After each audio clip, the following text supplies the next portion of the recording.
When I was struggling in New York City back in 1966, I had a lonely time there. I didn't know anyone in New York, and I didn't have any money. I arrived with $12 on a Greyhound bus.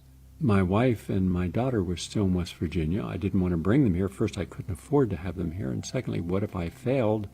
Then I had every intention of going back and living my life in the small town of Parkersburg, where I grew up and had a wonderful childhood. Wonderful in the sense that back then we were able to actually be children. You go out in the morning and you play when you were young.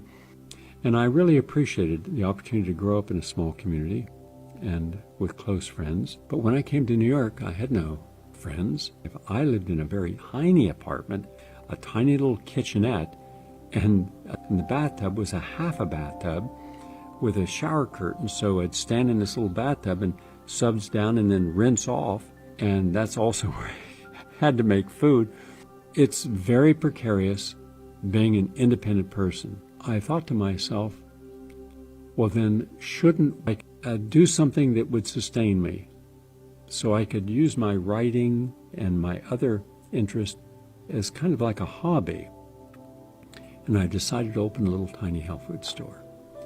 And up on 108th and Broadway, there was a small Singer store, a sewing machine company, and it had gone out of business. It was, I'm guessing, around 300 square feet. It was very small.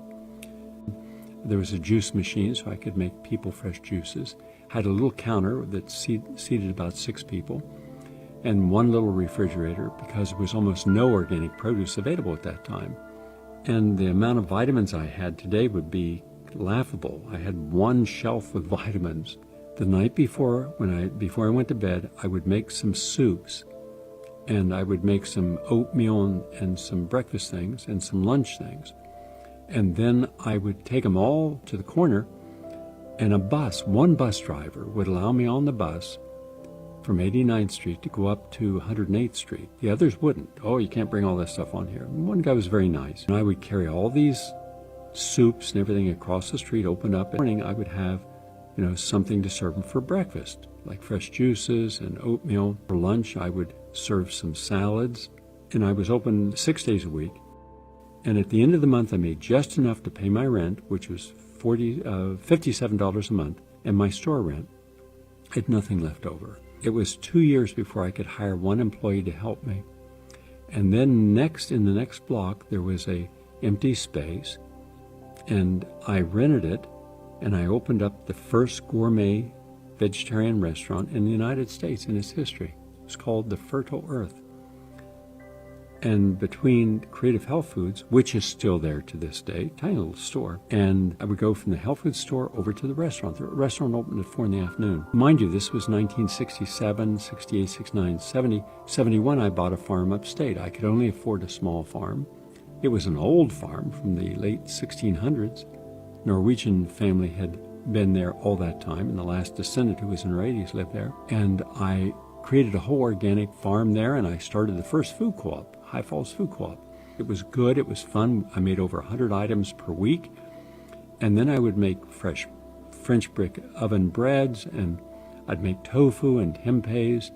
It was just a wonderful time. So the restaurant would get Fertile Farm food fresh, and we were packed. And it was also known as the hangout for a lot of social activists. The Berrigan brothers, a lot of people from different political movements would come in there. It was a meeting place because they liked the idea they could be eating some organic, fresh, healthy food. And at the same time, we got a lot of people from Columbia University. So I just made it a policy that any student or artist who was having a financially challenging time could have a whole gourmet organic meal for $2.50. So that brought in a whole lot of people. Between the health food store and the restaurant and the farm, I was able to set some money aside. And that money I set aside, I then took over the second floor at 81st Street and Broadway, and I put up there a loft for artists. I went down to the Lower East Side to 8th Street, St. Mark's Place, and I saw some extremely talented artists, and I interviewed as many as I could over a period of 6 months. And then those that I felt were nice people and very talented, I let them come up and no rent. They could eat at the restaurant for free. They could go up to the farm on the weekends and just be close to nature. So they really had it nice. And I gave them 1-year scholarships, meaning everything, their food, lodging, everything was taken care of for a year. And I hired Fortune Society people. I invented the first health food push carts. Here Comes the Sun.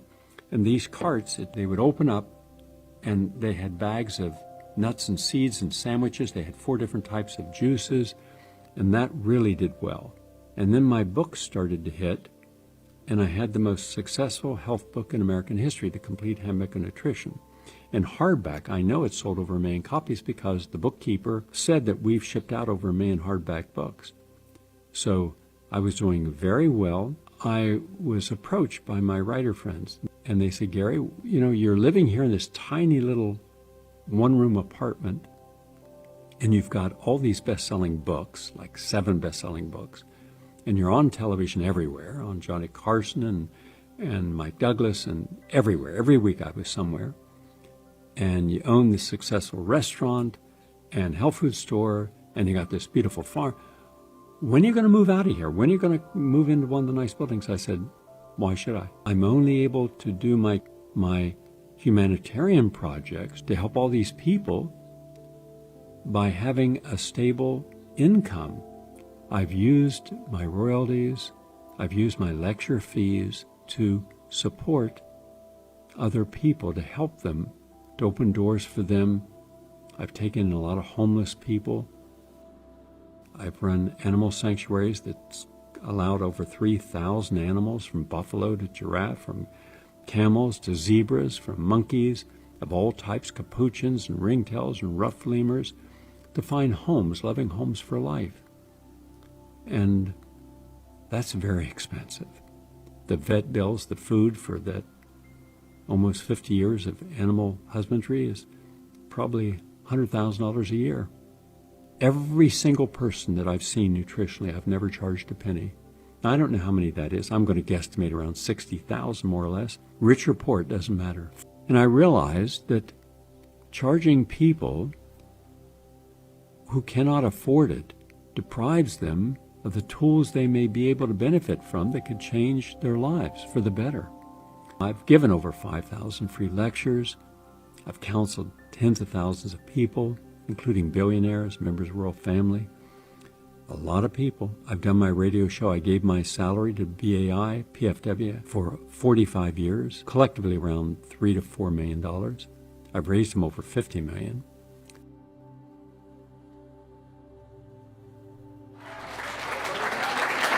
I don't know the numbers, but I can tell you that Gary raised millions and millions of dollars for WBAI. And without Gary, there would not be a WBAI. I've never charged PBS for showing any of my programs. I've had over 27 different specials on different PBS stations, including the most successful up to that point in their career, How to Live Forever, and then another blockbuster, Get Healthy Now, then a final blockbuster for women only. About 40 years ago, I began to develop unique types of supplements like green stuff and red stuff and Supremacy, and those became finest products of their type ever made. I don't advertise them, I don't promote them. It's just on my radio show. Occasionally I'll mention them. It's just word of mouth. So that's given me an income.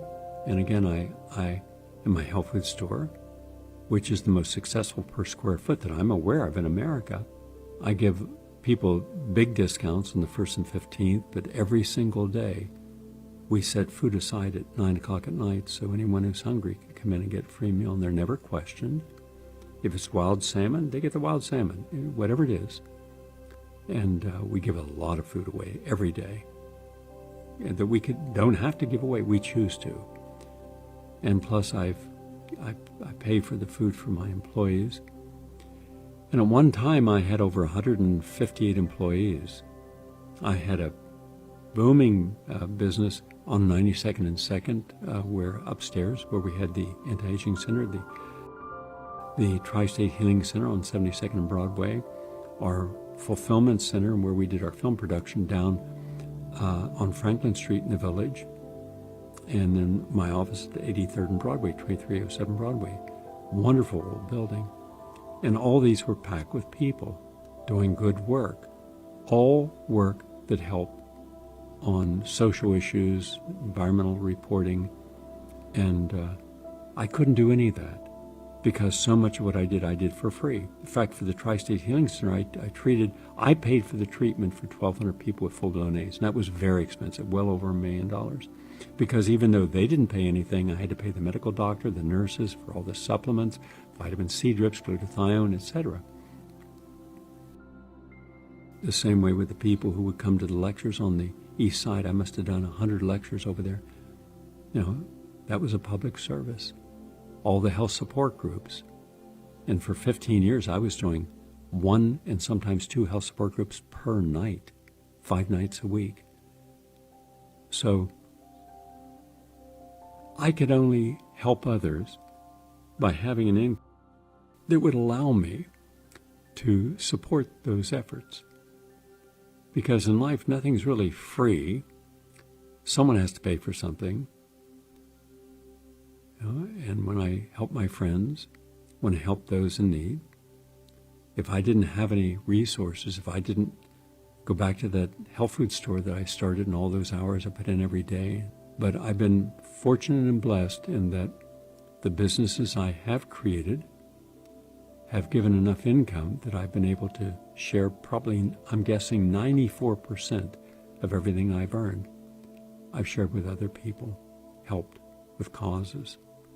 All my documentaries, I don't go out and seek money from people. I pay for them myself. Try making a high-quality documentary, a multi-award-winning documentary like Poverty Inc., and see what it costs. But I'm happy to do those and give them free.